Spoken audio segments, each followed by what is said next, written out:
పాత రోజులు గుర్తొస్తున్నాయి. ఎందుకంటే విలేకరుల మిత్రులు అప్పుడు కూడా ఇట్లే అడిగేవాళ్ళు, ఎక్కడైనా ప్రెస్ మీట్ పెడితే తెలంగాణ కోసం అందరు ఒకటైతారా, అందరు వస్తారా, తెచ్చి చూపెట్టినాం. అదే జీవిత ఆశయం అనుకున్నాం. కానీ ఇంకొక ఆశయం మిగిలిపోయింది. బీసీ రాజ్యాధికారం అనేది కూడా మళ్లీ మొదలు పెట్టాలి, దానికోసం పోరాటం. ఆనాడు జయశంకర్ గారు ఎట్లయితే చిన్న పుస్తకం తెలంగాణలో ఏం జరుగుతుందనే పుస్తకం ఎట్లయితే ఇగ్నైట్ చేసిందో తెలంగాణ ఉద్యమాన్ని, ఇవాళ బీసీల పోరు బాట పేరుతోని నరహరి గారు రాసింది కూడా ఆ జయశంకర్ రాసిన పుస్తకంతో ఈక్వల్ గా ఉంది. గొప్ప ఉద్యమాలన్నీ చిన్న పుస్తకాలతోనే స్టార్ట్ అవుతాయి. ఇవాళ ప్రపంచాన్ని కుదిపేసిన కమ్యూనిజం జస్ట్ ఒక 40 పేజీల కమ్యూనిస్టు మేనిఫెస్టోతో స్టార్ట్ అయింది. తెలంగాణ ఉద్యమం జయశంకర్ పుస్తకంతో స్టార్ట్ అయింది. ఇవాళ బీసీల ఉద్యమం నరహరి గారి పుస్తకంతో పట్టాల మీదకి ఎక్కుతుంది. ఎట్లయితే తెలంగాణను తెచ్చి చూపెట్టినామో అదే దారిలో భావజాల వ్యాప్తి, ఆందోళన, రాజకీయ ప్రక్రియ, ఈ మూడింటి ద్వారా బీసీల రాజ్యాధికారాన్ని కూడా సాధించి తీసుకొస్తాం. అంటే పార్టీల లక్ష్యాలు వేరుంటాయి. దీనికోసం ప్రత్యేకంగా ఒక పార్టీ రావాలి. ఆ పార్టీ రావడానికి ఈ గ్రౌండ్ అనేది జరుగుతుంది. బీసీలందరూ కూడా ఆ రోజు కలిసి వస్తారు. చాలా మంది కూడా, కొంతమంది ఆయా పార్టీలలో ఉంటారు. ఎందుకంటే అందరూ వస్తారు, పర్ఫెక్షన్ అనే వాళ్ళు డిక్షనరీలో ఉంటుంది తప్ప బయట ఉండదు. కాబట్టి తప్పకుండా ఆ రోజు వస్తుందని నేను అనుకుంటున్నా. ఎవరు స్టార్ట్ చేస్తారు, ఎవరు ముందుకు తీసుకుపోతారో మనకు తెలియదు. ఎందుకంటే మేము తెలంగాణ ఉద్యమాన్ని ప్రారంభించినప్పుడు కేసీఆర్ గారు మంత్రి, వారు వస్తారని మేమేం కలగలే కదా. కలిసి వచ్చే రోజు వచ్చినప్పుడు నడిచి వచ్చే కొడుకు వస్తాడు. చాలా సీరియస్ గా నడుస్తున్నది. తెలంగాణలో కూడా పెద్ద ఎత్తున జరుగుతున్నది. దానికి శ్రీనివాస్ గౌడ్ల గారు లాంటి వాళ్ళు, ఆర్ కృష్ణయ్య గారు లాంటి వాళ్ళు, మా వజ్రాభరణం లాంటి నాయకులంతా కూడా దానికి నాయకత్వం వహిస్తున్నారు. ఇప్పుడు నరహరి గారి పుస్తకం ద్వారా ఏంటంటే ఓబీసీలు యొక్క వారి చైతన్యం అనేది తెలిసింది. దాంతోపాటు ఎస్సీ ఎస్టీలు వారికి ఎట్లా మద్దతు చెప్పాలనేది ఒక చర్చ అయితే, దీన్ని రాజకీయాలకు అతీతంగా ఏ విధంగా ముందుకు తీసుకుపోవాలనేది ఓబీసీ సమాజం ఇవాళ నిర్దేశించుకుంటుంది. నా వరకు వచ్చినప్పుడు నేను నా సమయాన్ని ఉద్యమం కొరకు వెచ్చించడానికి నేను సిద్ధంగా ఉన్నానని చెప్పి సమావేశంలో నేను చెప్పడం జరిగింది. దీనికి ప్రధానమైన ఉద్దేశం ఏంటంటే 50% ఉన్న ఓబీసీలు అన్ని రంగాల్లో కూడా వెనుకబడిపోతున్న వైనం నేను గమనించిన దేశవ్యాప్తంగా తిరుగుతున్న క్రమంలో. కాబట్టి నేను ఒక సామాజిక ఉద్యమకారుడిగా, తెలంగాణ ఉద్యమకారుడిగా, కాంగ్రెస్ పార్టీ నాయకుడిగా కూడా ప్రత్యక్షంగా ఓబీసీ ఉద్యమానికి నా మద్దతు ఉంటుంది. డెఫినెట్ గా నా సమయాన్ని, ఎక్కువ సమయం ఈ ఉద్యమాన్ని దీన్ని ముందుకు తీసుకుపోవడానికి నా సంఘాల నాయకులు నేను ఇస్తానని చెప్పగలను. Thank you. ఉన్నటువంటి ఒక సబ్బండ వర్గాలు, బహుజనులందరూ కూడా ఈరోజు సాధికారత కోసం మేమెంతో మాకు కావాలా, మాకంతా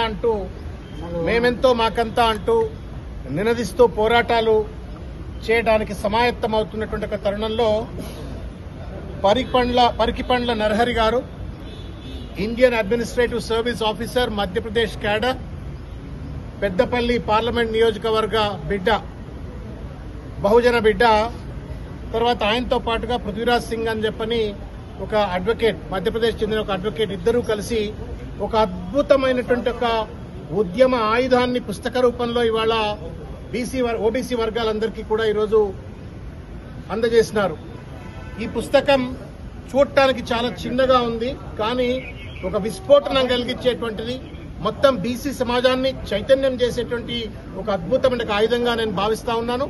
ఈ పుస్తకంలో ఉన్నటువంటి ఒక అన్ని అంశాలు కూడా బీసీ ఉద్యమానికి రానున్నటువంటి ఒక రోజుల్లో దిశ నిర్దేశం చేసేటువంటి ఒక అద్భుతమైనటువంటి ఒక ఆయుధంగా పనిచేస్తుందని చెప్పని ఈ సందర్భంగా నేను భావిస్తా ఉన్నాను.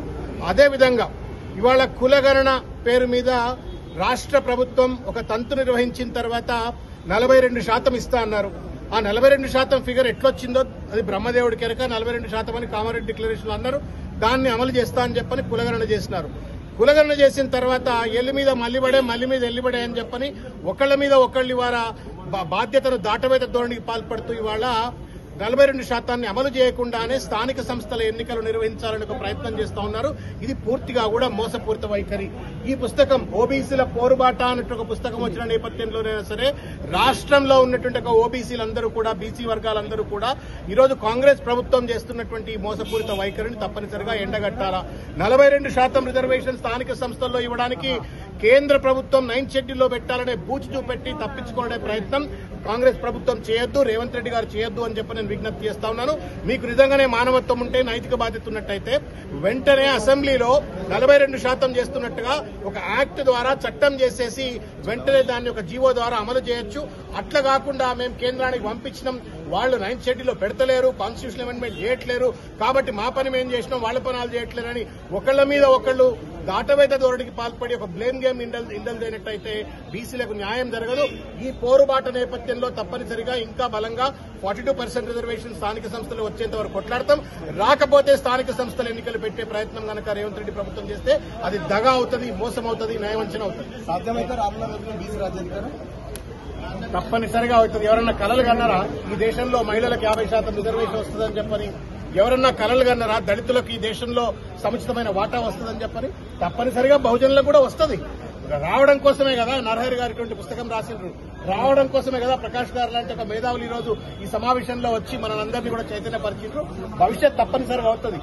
ఒకప్పుడు ఎప్పుడు కూడా ఒక దళితుడు దేశాధ్యక్షుడు అయితే కలలు కన్నారా? కలలు కన్నామా? సర్పంచ్ కూడా అయ్యే పరిస్థితి లేదు దళితుడు. అటువంటిది ఇవాళ ఒక గిరిజనుడు, ఒక దళితులు ఇవాళ దేశాధ్యక్ష పదవిలో కూర్చున్నారంటే భవిష్యత్తులో తప్పనిసరిగా బీసీలు కూడా రాజ్యాధికారాన్ని తప్పనిసరిగా పొందుతారు అని చెప్పి నేను భావిస్తాను. రాజ్యాధికారం కోసం బీసీలందరూ ఒక చోటికి వచ్చే అవకాశం ఉందా? మరి తప్పనిసరిగా వస్తారు. టైం పడుతుందండి, దేనికైనా టైం పడుతుంది. ఆ ప్రాసెస్ మొదలైంది. దేశవ్యాప్తంగా చర్చ జరుగుతుంది. వాళ్ళు దేశవ్యాప్తంగా చర్చ జరుగుతున్న నేపథ్యంలో నరహరిలా గారు లాంటి ఒక మేధావులు ఐఏఎస్ ఆఫీసర్లు అయ్యింది కూడా ఈ ఉద్యమానికి ముందుండేటువంటి రీతిలో ఆయుధాలు తయారు చేస్తున్న నేపథ్యంలో తప్పనిసరిగా ఇట్స్ ప్రాసెస్. 77 ఏళ్ల స్వతంత్ర భారతదేశంలో సామాజిక న్యాయం రాజ్యాంగంలోనే ఉంది, ఇంకా క్షేత్రంలో అమలు కావట్లేదు. బీసీలకు సామాజిక న్యాయం అంటే తప్పనిసరిగా టైం పడుతుంది. But we are there. ఇవాళ ఎట్లయితే దళితులకు సాధికారత వచ్చిందో బీసీలకు కూడా రాజకీయ, సామాజిక, ఆర్థిక సాధికారత తప్పనిసరిగా లభిస్తుంది. All that what we need is ఇట్లుండదు, ఇట్లుండాలా, ఇట్లా ఉంటేందుకు సిద్దమైన నేను అనుకుంటున్నాను. సీనియర్ ఐఏఎస్ అధికారి పరికిపండ్ల నరహరి గారి ఆధ్వర్యంలో ఓబీసీల పోరుబాట అనేటువంటి ఒక పుస్తకాన్ని ఇక్కడ తెలుగు యూనివర్సిటీలో ఆవిష్కరించడం జరిగింది. చాలా మంది పెద్దలు పాల్గొన్నారు. ప్రధానంగా పోరుబాటకు ఉండాల్సినటువంటి లక్ష్యం రాజీ లేకుండా ఉండాలనేటువంటి విషయాన్ని మేము చాలా కరాఖండిగా చెప్పాం. చరిత్ర ఆరంభమైనప్పటి నుండి నేటి వరకు జరుగుతున్నటువంటి పరిణామాలన్నీ కూడా ఓబీసీల పోరుబాట పుస్తకంలో చాలా గొప్పగా ప్రతి విషయాన్ని కూడా ఉటంకించడం జరిగింది.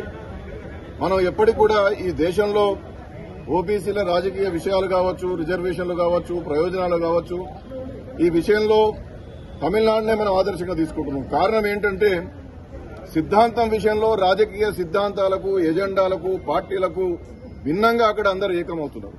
కాబట్టి ఇవాళ ఎప్పటికీ కూడా తమిళనాడే మనకు ఆదర్శం అవుతున్నది. ఆ విధమైనటువంటి సంఘటిత శక్తి వాళ్ళ తెలంగాణలో ఆరంభమైంది. అనేక రాజకీయ పార్టీల్లో ఉన్నటువంటి బీసీ నాయకులు కావచ్చు, బీసీ సంక్షేమ సంఘం లాంటి నాయకత్వాలు కావచ్చు, ఇవాళ రాజీ లేనటువంటి పోరాటాలు చేస్తున్నటువంటి సందర్భాలు కనబడుతున్నటువంటి నేపథ్యంలో ఓబీసీల పోరుబాట అనేటువంటి పుస్తకం ఒక దిక్సూచిగా నిలుస్తుందని చెప్పి నేను తప్పనిసరిగా భావిస్తా ఉన్నాను. ప్రధానంగా రాష్ట్రంలో 42% రిజర్వేషన్ల విషయమై స్థానిక సంస్థల్లో మరొక ప్రామాణికమైనటువంటి పద్దతుల్లో ముందుకు పోతే ఖచ్చితంగా బీసీలకు న్యాయం జరుగుతుంది.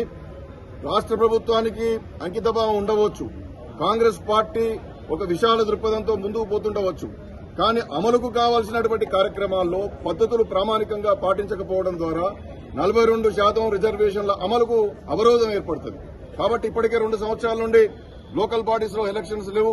ఆ విధంగానే విద్యా ఉద్యోగ రంగాల్లో కూడా మీరు 42% రిజర్వేషన్లు కల్పిస్తా అన్నప్పుడు ఏ విధంగా కల్పించాలనేటువంటి దాని మీద ముఖ్యమంత్రి గారు, పీసీసీ అధ్యక్షుల వారు వెంటనే అఖిలపక్ష సమావేశం ఏర్పాటు చేసి అందరితో చర్చించి వెంటనే 42%తో రిజర్వేషన్లతో ఎన్నికలు ఎట్లా జరుపుతారో దానికి కార్యాచరణ మొదలు పెట్టాలని, రిజర్వేషన్లు అమలు చేస్తూ ఎన్నికలు జరిపేటటువంటి అధికారం రాష్ట్ర ప్రభుత్వానికే ఉంది. కాబట్టి ఆ అధికారాన్ని ఉపయోగించుకొని నేను ఒకటే మళ్ళీ చెప్తాను. నేను ఏమంటున్నానంటే రాష్ట్రంలో అధికారం ఉన్నప్పుడు, రాష్ట్రం చేతిలో అధికారం ఉన్నప్పుడు, రాజ్యాంగం రాష్ట్రానికి అధికారం ఇచ్చినప్పుడు జీవోలు తీసి అధికారం వెంటనే అమలు చేయాల్సినటువంటి పరిస్థితి రాష్ట్ర ప్రభుత్వం అధికారంలో పరిధిలో ఉన్నప్పుడు దాన్ని కేంద్రానికి పంపించడం అనేటువంటిది కొంత ఇబ్బంది అవుతున్నది. 9వ షెడ్యూల్లో పెట్టాలనేటువంటిది మంచిదే, కానీ దానికి ప్రామాణికమైనటువంటి డేటా లేదు.